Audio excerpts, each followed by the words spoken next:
శీతాకాలపు అసెంబ్లీ సమావేశాలు అయితున్న ముచ్చట అందరికి తెలిసిందే.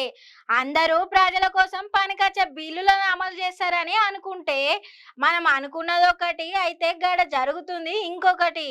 అప్పట్లో అసెంబ్లీ సమావేశాలంటే ప్రతిపక్ష, అధికార పక్షాలు అందరూ కూసోని ప్రజల కోసము బిల్లులను పాస్ చేసేటోళ్ళు. ఇక ఇప్పుడు ప్రతిపక్ష నాయకులు లేకుండానే సభ నడుపుతుర్రు. ఇష్టం వచ్చినట్టు బిల్లులను పాస్ చేస్తుర్రు.